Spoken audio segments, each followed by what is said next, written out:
So recently they've been pushing the agenda of there's a shortage of drivers. There's a shortage of drivers. We need drivers. The old people are retiring. We need drivers. It seems to have now and again it boils to the top. Well, I'm going to put you my 50 pence worth in, put my 10 pence worth in. What I think, and I'm going to put a clip in here, and you look at them, and they all have a vested interest in what they say. All the people that are passing all these comments, they either don't know, they're doing it because it suits their purpose to say the words they're saying. And there's not many out there that actually tells you the actual truth of the matter, of why we're running out of drivers, why there's no youngsters coming forward. So I'm going to try and address that issue. But first of all, there's a channel called Truck World TV, and he's been introduced. And this bloke says exactly, I agree with him 100%.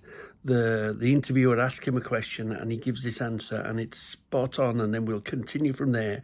And I'll tell you from where I come from. We're all in different stages of life. We've all got different experience. We've all got different qualifications. So then I'll tell you who I am, where I come from, and where my opinion comes from. Not that it matters a damn, but it's fun, isn't it? This bloke here now. But then also they need a lot of drivers to drive those vehicles, and as we've already touched on in the series, there is a bit of a problem, a shortage of drivers and getting new people into the industry now. Tom Bridger, you run Bridgestep, which is a recruitment company. That's the one, yeah. For drivers in this industry. Yeah, so absolutely. Yeah. Are you having a great time or a bad time at the minute? A very bad time. I think as the older drivers and the driver CPC came in, a lot of drivers left the industry. As the older drivers retire, there's fewer younger drivers coming in, and there's quite a few obstacles in the way for new recruits or new drivers coming in into the industry. What sort of challenges do you face trying to get drivers into these sort of businesses? I think you've got to ask yourself the question, who wants to actually drive a lorry sometimes? Because it's a lot of the drivers who are out driving, even the younger lads who are out there now, they come from historical HGV drivers, the granddad, the dad. That's where they've come from. Yeah. And other lads have either been in the army or something like they've gained their HGV license from that. Because they got it for nothing, yeah. Anyone coming into the industry now that's decided, look, I want to be a HGV driver, they've got to jump through so many hoops. So yes. You've got to do the, first find the money for the quite expensive the testing. Yeah. And they've got to do the class 2, the class 1. They've got the driver CPC initial qualification to do now. Yeah. I think there's too much enforcement in the logistics industry. In my back pocket now, I've got a driver CPC card, a digital tacho card, the driving license itself, plus ADR. If you're an ADR driver, HIAB, IPAF, there's a whole list of things that or licenses that you have to have with you just to be able to jump into a truck and do a job. Yeah. So come on, we like to. And here we go, apprentices on this show. What can we do to fix it in an ideal world? What do we need to do to solve this problem? It needs less enforcement and more encouragement into the. Yes. I think businesses, small businesses, and hauliers like these need some encouragement to bring people in to do the job. And you can't carry passengers. You're not insured anymore. For apprenticeships, yes. Maybe bring a younger person in to go out with an experienced driver and learn the job. Because that's a lot of the issue is experience. If you go to an employer now and they want a year's worth of experience, well, where'd you get that experience from unless you're given it? And you've got to be given the opportunity. And we're fortunate enough to be able to give that experience. A lot of companies are able to give that experience. But it's a tough one. They just need to be able to be given a chance. Now, as you can see, I've just done my CPC, 35 hours of mind-numbing, falling asleep, boring, what's that got to do with me and my job type of BS, that they've created. And as you can see, look, it's an insult. I've been on the road since 82. I got my truck test in 82. Hold on. Yeah, I got my truck test in 91. I did my bus test in 2010. I've got my bike license 13. So I'm well experienced and lots of, what am I doing? What am I doing? Forcing me to sit. And now do it once, get through your test. Maybe do it a second time. Maybe that might be all right. Let's do a license check and look. No points, no offences, no endorsements. So, if you had a driver there with 6 points on his licence, yes, maybe put him through extra training, maybe to remind him that there's cameras out there and you get caught any minute. There are so many of us out there with years and years and years of experience, and they put us in a classroom, and they teach you all this BS. It's an insult. I find it offensive. Only that I've got a plan and I've got to get the piece of paper to stay local. But why are they making us that? This will be the third 35 hours that I've done full of mind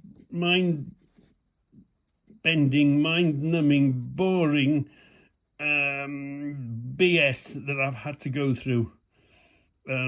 Just to be able to do a job that I know inside out, and have got loads of experience. And he was right, there's no, you're not allowed. I know I haven't got kids, so that's not an issue. But you can't take your kids with you. You're not insured. Even if you take your kids with you and you put them in the cab, he's not allowed on site. Even if you say to them, well, look, he's not allowed to get out the cab when you go on these industrial sites or places doing a delivery or whatever. How are we going to get the next generation into the trucks?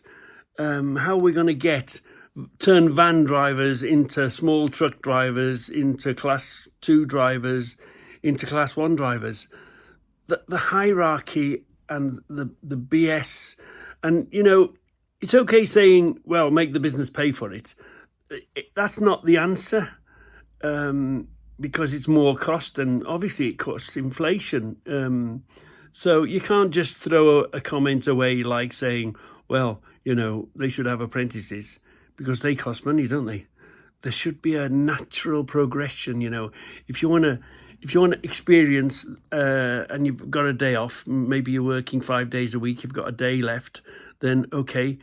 Or you're working in a business that runs seven days a week, and midweek you've got a day off, and if you want to, you can go with a driver, you can do learning, you can sit there and watch. You learn by watching, you learn by taking in. If you want to take the knowledge in, fine, but by just going to a place and paying X amount of money and being on a time limit and that you've got to get in and through this, it's just mad. It's self-defeating itself.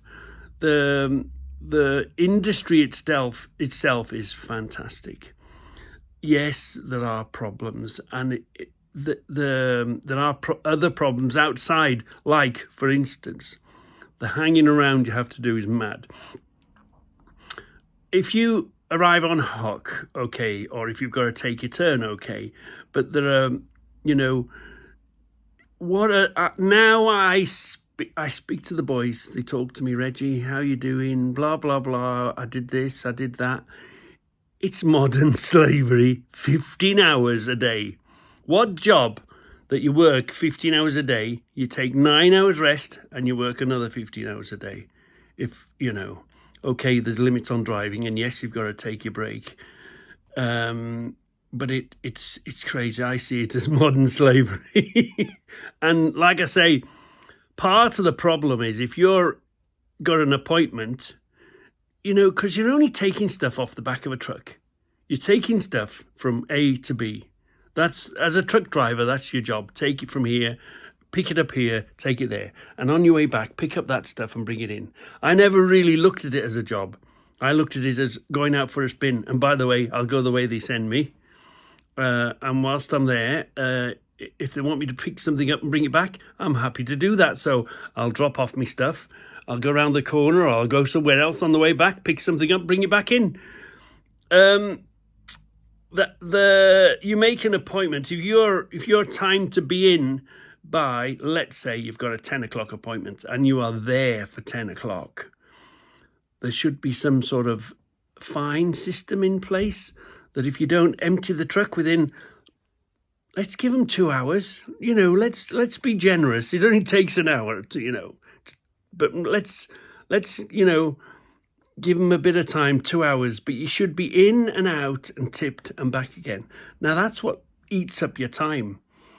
It's just craziness that you get so delayed. I mean, on top of the roads being busy, but there's not a lot you can do about that. That's a huge thing to try and fix. But there's so much working together. A, the transport industry, B, the warehousing industry, and C, the offices, the people that are in the offices. And okay, they're accountants, they've got more qualifications, they're cleverer. But the way it goes, the people, a lot of the time, the people that are telling you what to do, what jobs to do, have never driven a truck, have never been and done the deliveries. They don't even, I mean, the boys dream, oh, I went to this place, Reggie, and it was an awful place. The office regularly go to regular places. For instance, now, I did quite a lot in Focus. It was an old-fashioned sort of place. Yes, I know it was pick it up, take it to the shop, bring it back. But each shop had a little map and a little directions to get you in there. I can tell what's a good address, or I can think what's a good address. Sometimes you've seen my films. I've thought, oh, this is going to be a nightmare. And you've got there and it was easy. But then other times, you've rang your mates, have you been to this place before? Oh, yeah. There's no interconnection. There's no, the office saying, right, this address, we've been before. The drivers have told us it's a tough place. Let's send an experienced driver. Don't send new drivers, or if you're going to send a new driver, make sure he's spoken to one of the old dogs first. There's no working together. You're locked out. There's no teamwork. The teamwork has gone out of truck driving. Brother truckers. We were all brother truckers. I not only was interested in me and what I was doing, but I was making sure all the other boys were safe. We used to go and when I look at somebody's load, I don't look at somebody's load for a criticism. I go look at their load.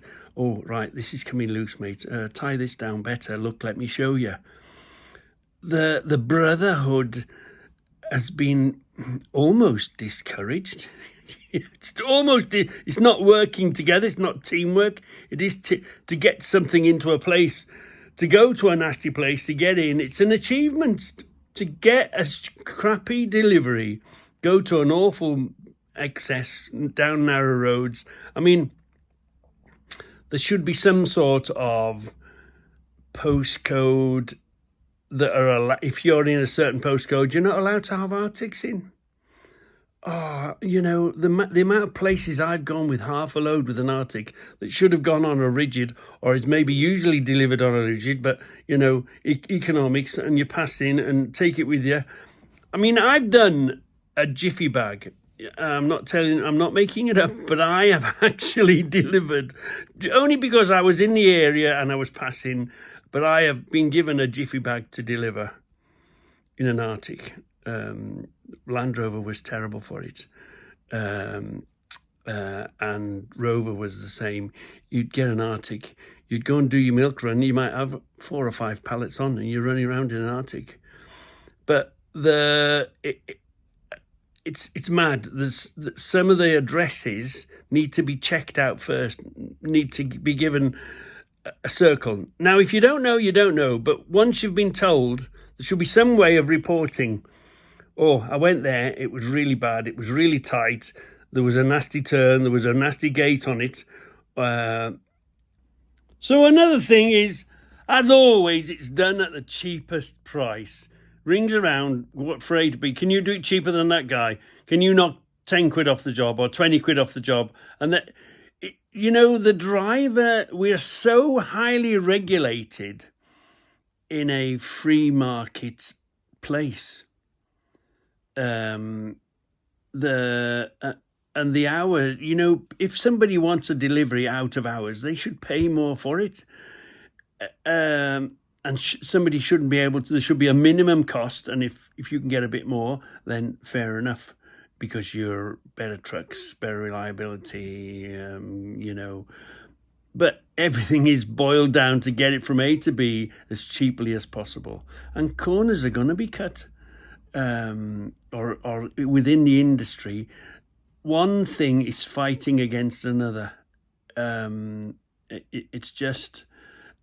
It's the transport industry is destroying itself, and in certain circumstances, it also isn't standing up for itself, putting up with all this. We go these places. It's up to the customer to also step up. So if you want me to give you a delivery, I mean, London's slightly different.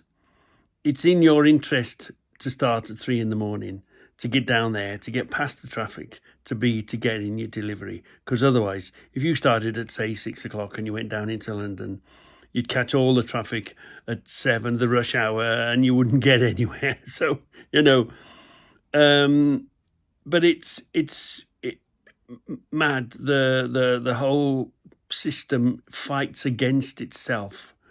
It should be as one, integrated, the same interests. But overall, I mean, I've had a good time of it. You'll never be skinned. You'll never be skinned because you'll always be doing the hours. That's why they regulate the hours. Because if they didn't regulate 3 hours, it'd be like the Wild West. And you would get drivers. Even the hours that you're allowed to do legally is heavy going, you can easily do 60 odd hours a week. And they say catch up, but there are ways of getting around it. It just,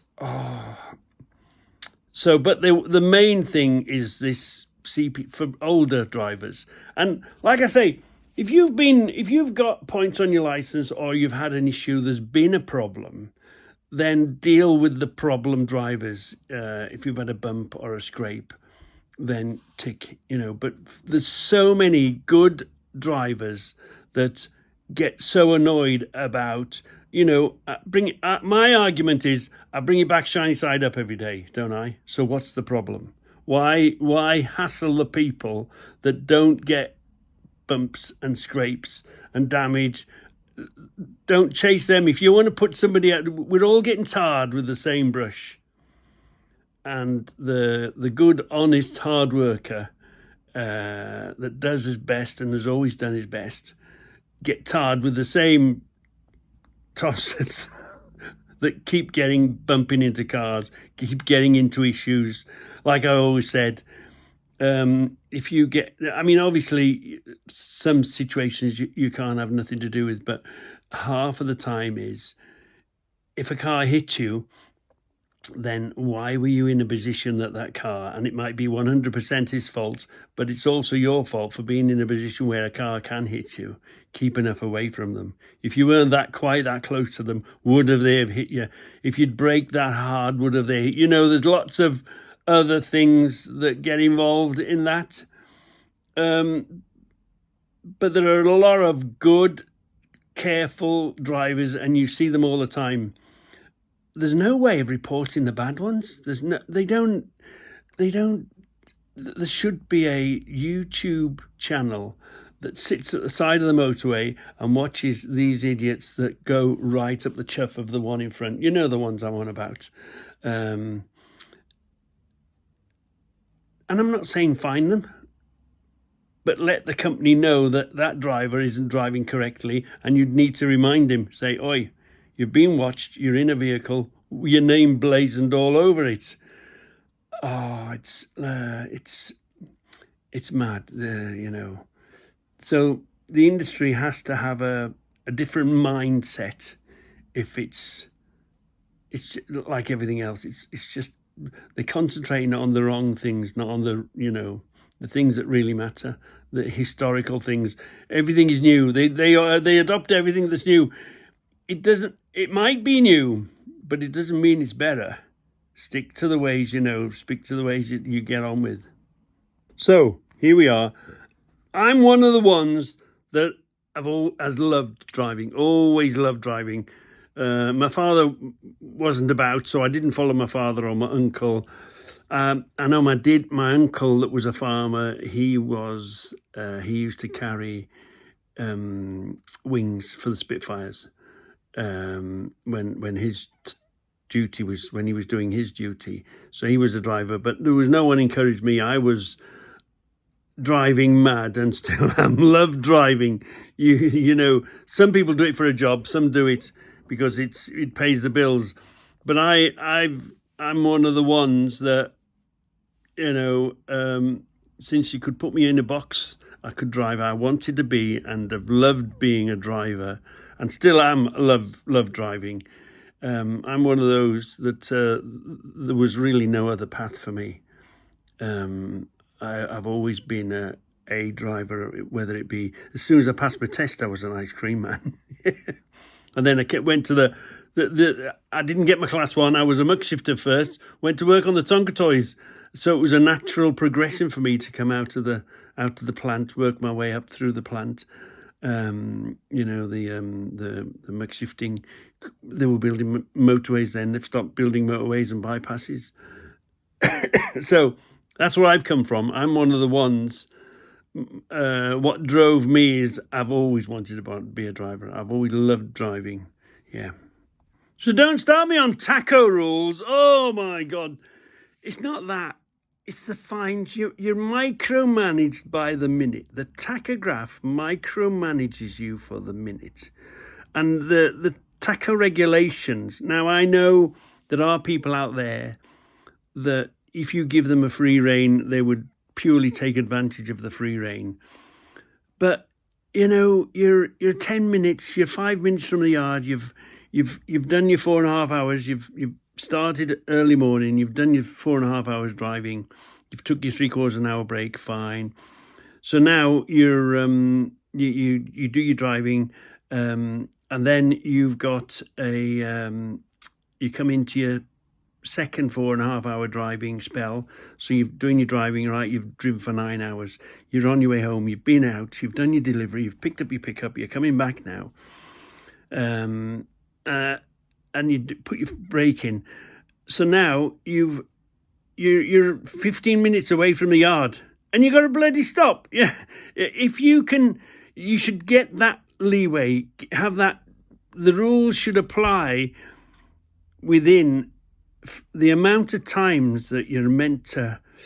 You could be 10 minutes from the yard and you've got to take yourself 3/4 an hour break. What a load of twaddle that is. I mean, if you can show that, yes, you went over the hours, but you went over the hours by 10 minutes or 15, let's say 5 or 10 minutes, and you could then prove you stopped because you went to the yard, or you stopped or you got to your destination, that would be okay. But that's not allowed. You can be 5 minutes and you've got to take a 3/4 an hour break after doing a big long day anyway. And they don't take into account the roads. They've put the rules in when the roads were clear, when there wasn't any blockages, there wasn't any hold-ups. I haven't got a problem being checked and looked and asked the question, well, why did you do that, Reggie? What made you do that? And you could say, well, here I hit traffic here, or I was held up here. The tacho rules are now unfit for the congestion and the busyness of the roads. And even I'll put another clip in where they even train them to the minute that you have to get your exam, to get through your exam on your hours and your CPC, and you've got to plan a route. You plan that route exactly. Obviously, you're showing them that you know the rules and what apply and don't apply, but it wouldn't happen in real life. So they're teaching them something that doesn't apply in real life. It's mad. Working Time Directive. What a load. Where the hell did that come from? This is that EU pen-pushing lot that created that Working Time Directive. What an absolute trap to fall yourself in. Most of the drivers, it's not driving hours as in, it's the bloody Working Time Directive. What an absolute pain in the butt that is. I mean, you're not encouraged to show somebody what do you do. You know, we want people into the industry to want to be a driver, just to be able to get in the seat. I mean, you should be able to apply to a firm. I'd like to know what it's like to be a truck driver. So, providing the driver is up for it, you know, take a bit of company, because it can be quite a lonely job. Right, go with that driver. Go with him for a week. You're not going to get paid for it. You're going to sit there and you're going to see what he does every day, and if you think this is the job for you, then fine, then it might encourage them to save their money, or maybe they've got savings or whatever, and then move forward into it. It's quite a locked gate. When you're in, you're in. But there's no way of sort of getting in, no open days, sort of what it's like to see, because it is quite a satisfying in places, and you get to see some lovely countryside. You see there's lots of pleasurable parts of the job of driving, but unless you're there and you're doing it, there's no way of finding out. We see some lovely countryside. Yeah, we see lots of motorway, we see lots of traffic jams, but that's all part and parcel of the job. So there should be some way of the companies via the insurance, and it should apply through not only in the truck, but I mean, a lot of places, if you've got somebody with you, even trainers, you've got to tell them. I mean, I know the railhead, you'll take somebody with you, even if you're double manning, you're not even allowed a driver in there unless the firm has told them, well, we've got a driver with such and such a driver coming with them. So you've got to bump them outside, leave them at the door. But if it's a cold, windy day, or stand out the gate, I'll be half an hour. Stand out the gate, I'll be an hour. Some places, stand out the gate, 3 hours later, the poor bugger still stood out there waiting for you to come out to be dealt with. There's no way of sort of showing people that, is this the job for you? Would you like to? There's no way of trying to get new drivers in. It's such a locked out, and it's a lot of money.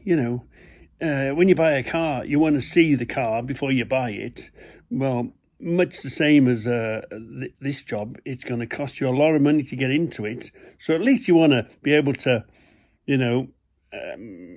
liven up the scene, go and have a look, go with this driver for a week. You can't even pay somebody. You can't say, well, look, give me £100, I'll take you with me all week and I'll buy you breakfast for you. That type of thing. So no wonder there's no youngsters coming through.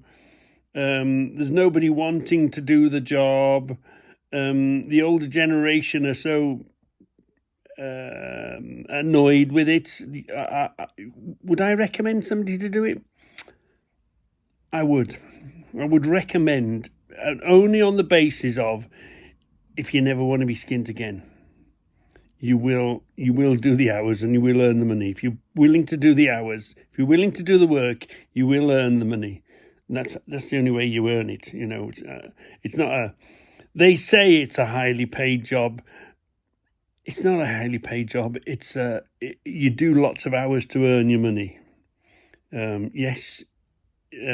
Whereas if you're stuck in a 9 to 5, 40 hours, no overtime sort of place, that might suit you for hours wise, but you're not going to earn a lot of money doing that, are you? So if you're willing to work hard, if you're willing to put the hours in, you will earn the money. But you will earn the money because you will be doing the hours. I mean, it could almost be, it could be another income stream, but it could be another way of punishing the cars, because the cars have got no idea what it's like. They drive around in their 2-ton, they're 1.5, 2-ton, 2.5, 3-ton vehicles. That's as heavy as they get. We run around in 44-ton vehicles, and obviously we're a lot bigger. And I see so many car drivers out there, and they just don't know. They don't realise what you've got to do. You don't know what you're up against. So I think almost it could be a sentence where, you know, when you go and get points on your licence, do you want to take points, or do you want to spend a day with an Arctic to realise what it's got to do, where it's got to be?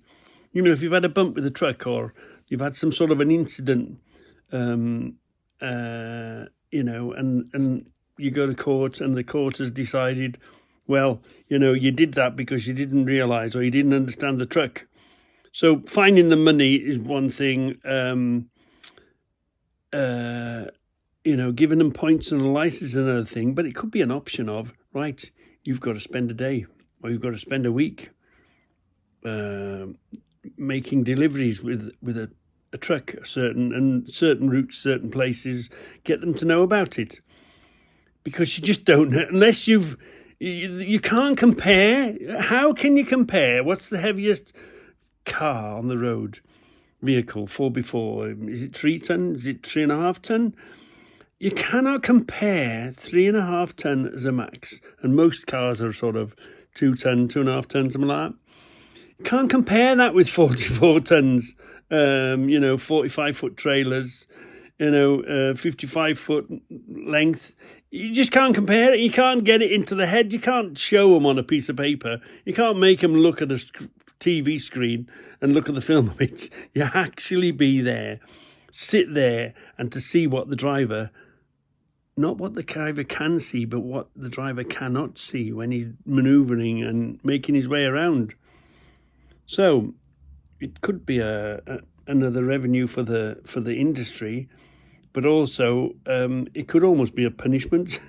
Sometimes working on the trucks feels like a sentence. You're sentenced to driving a truck for the rest of your life. Well, this is what you suffer from quite a lot as a truck driver. You know, you're a car driver, so you've done your qualifications, you drive every day, and of course the wife is in the back seat or she's next to you. She hasn't got a license, she hasn't got a bloody clue, has she? But she's giving you all this, isn't it? So if you think you're naffed off with non-drivers telling you or talking, you're having a conversation, blah blah blah blah, and you think, hold on a minute, when did you pass your test? How long have you had your license? Oh, you haven't passed. Oh, you haven't got a license. Oh, you're telling me how to drive and what to do, but you haven't got a license. Well, it's times 10 on a truck.